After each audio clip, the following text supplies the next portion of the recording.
Welcome! It's Ashley from Demystifying Your Health. I am so glad that you're joining me today. In this episode, we're going to be talking about DVTs. So imagine this. You're taking a car ride, you're on your way to go on vacation. You're super excited. So you're driving along, you decide, all right, I need to get out of the car, go to the bathroom, get a snack. Well, as you get out of the car, you notice that your right calf is hurting. And you're like, oh, it's just from being stiff, I've been sitting for too long. So you get up, you go around, you get your stuff done, you get back in the car, keep going, well, you make it to your hotel. And as you get into the hotel, you notice that not only is your leg now hurting, it's red and swollen.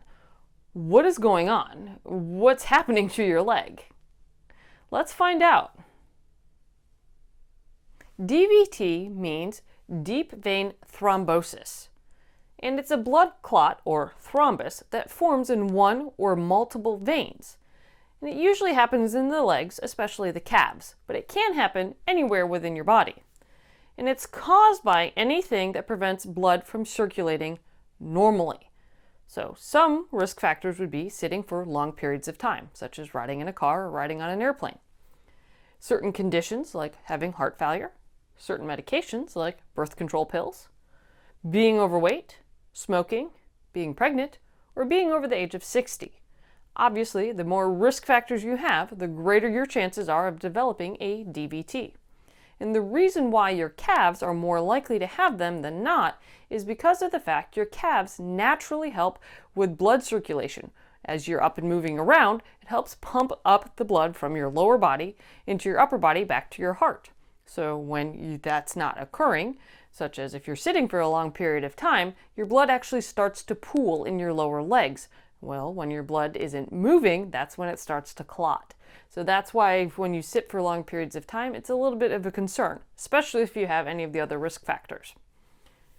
So symptoms of a DVT can range from having no symptoms, but the most common are having calf pain, which is often described as a cramping or soreness sensation, having swelling to the affected leg or area, obviously if it occurs somewhere other than your leg, redness or discoloration to the area, and the area feels warm to the touch. If you notice any of these symptoms, you need to go to the nearest emergency room. And the reason for this is a couple reasons. One, obviously, where there's a clot in your leg, it's preventing blood from flowing back up to your heart. So that means anything that is from that area below is going to have blood going to it, and that's what's causing the swelling. So the only way to get rid of that is to get rid of that clot.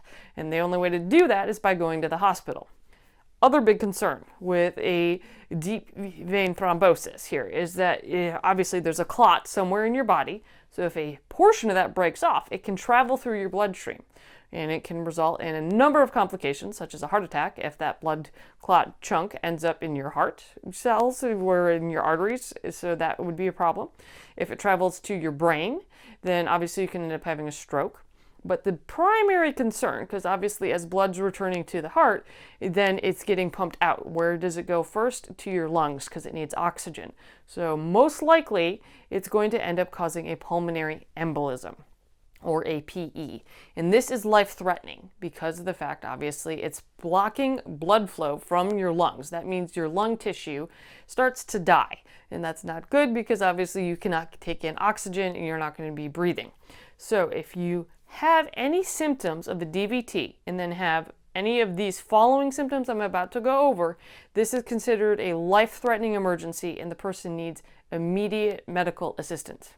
So if you have any of the symptoms of a DVT and then you start having sudden shortness of breath, you have chest pain or discomfort that gets worse when you cough or take a deep breath, you feel lightheaded or dizzy, you pass out, you have a rapid heart rate or you start coughing up blood, this is considered signs of a pulmonary embolism and you need immediate medical help. So make sure that you get it, or if whoever you are around is having these symptoms, make sure they get the help that they need. But as you can see, DVTs are very, very serious, not just for obviously themselves, but what they can cause as far as complications.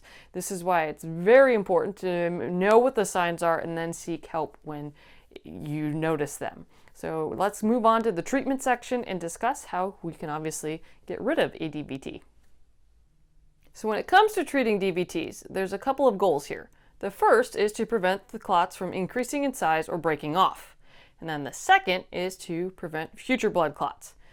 The main way to do this is through medication known as anticoagulants or blood thinners. And a lot of people call them blood thinners, but they really don't actually thin your blood. The purpose of anticoagulants is to prevent platelets, which are the things that help form clots, from actually sticking together, so that way they can't form clots. And they come in the form of either pills or injections. The injections usually are given just below your skin, inside your tissue here. It's not like a vaccine or anything that actually goes into your muscle. And the big thing is you have to take them for at least 3 months and must take them as directed by your doctor. If you don't take them enough, they're not going to be effective and you're still at high risk for developing clots or the clot getting bigger if you already have one. And if you take too much, then you're going to have a high chance of having bleeding from even a simple thing, which obviously, depending on where the bleeding is, can be very dangerous, such as if you bump your head and now you've got bleeding in your head, now you have chances of having a stroke are much higher. So this is why taking anticoagulants as your doctor prescribed is absolutely critical. And keep in mind here, anticoagulants prevent clots from getting bigger and from new ones from forming, but they don't break up existing clots. So this is very important to understand the difference, because there's a different class of medications called thrombolytics, that's their job. And these are only used if anticoagulants are not working. So this is why, because of the fact that thrombolytics have a very, very high chance of causing bleeding internally somewhere. So if your doctor feels that you're a candidate for thrombolytics, the therapy must be done in the hospital, and it's usually provided either IV, intravenously, or through a catheter that's directly near the clot, so that way it helps break the clot up directly. And you will be monitored usually for a couple of days after having this, just to make sure you don't have any issues with having bleeding elsewhere in your body where it's not supposed to be. And for some reason, if you are not a candidate for either anticoagulants or thrombolytics, your doctor may recommend an IVC filter or inferior vena cava filter. The inferior vena cava is the part of the main vein, essentially, that is running back up to your heart to bring all of the blood from your lower body up towards your heart, so that way it obviously can get reoxygenated and pumped back out.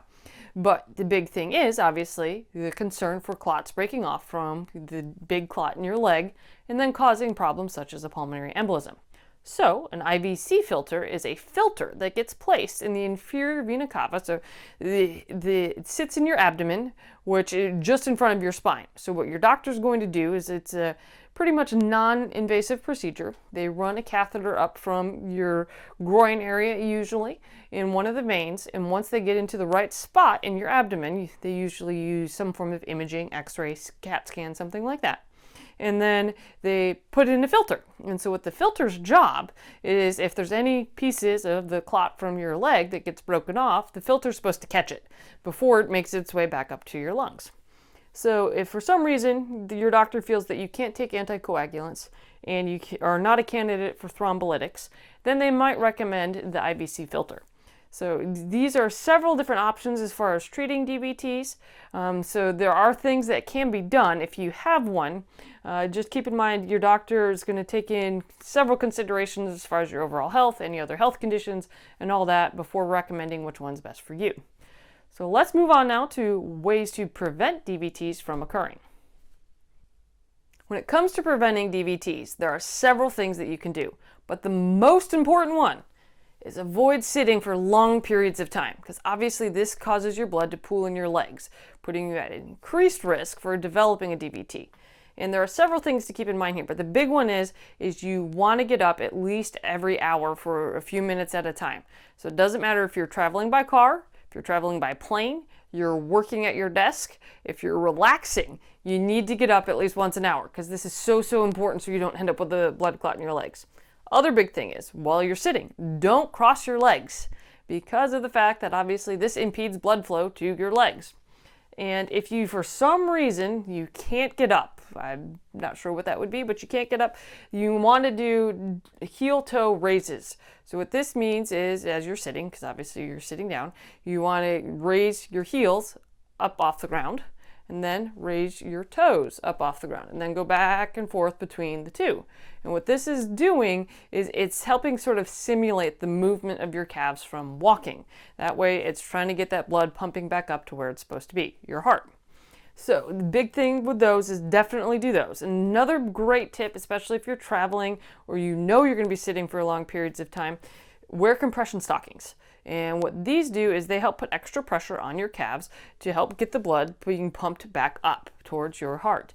This is why many surgeons, after their patients have surgery, because they know their patients are going to be on bed rest for a couple of days, they will have them wear these type of stockings. So that way it helps prevent the chances of having blood clots. In addition, they usually put them on some form of medication to help with that as well. So obviously we talked about that just a moment ago. The big thing here, though, is you definitely want to try to move as much as possible. The other two big things here are don't smoke. Smoking causes all sorts of issues with your vascular system, so it can cause it to stiffen veins so that way they don't pump as effectively. So definitely don't smoke. If you do smoke, it's important to quit. If you need help with that, talk to your doctor. They have ways that they can help you with as far as medications and certain other therapies go. Then the other big thing is maintaining a healthy weight, because obviously being overweight is one of the huge risk factors. And then if you combine that with sitting for long periods of time, then your risk is really high. So maintain a healthy weight by making sure that you are eating a well-balanced diet, a big thing there. And then the other one is exercising regularly. Obviously get your body up and moving. That's really important because obviously that helps with getting your blood pumping and maintaining your cardiovascular system. So all of these things are crucial as far as helping you prevent DVTs. Having a DVT is a very serious condition because obviously in itself it's a problem, but it places you at significant risk for life-threatening emergencies. So do everything that you can to prevent one from happening. Thank you for joining me today. If you found what you heard here valuable and helpful, please like, share, subscribe. If you have questions, put your comments below, hit me up, send me a message, send me an email. However you want to reach out, I'd love to hear from you. Thank you once again for joining me today, and until next time, stay healthy.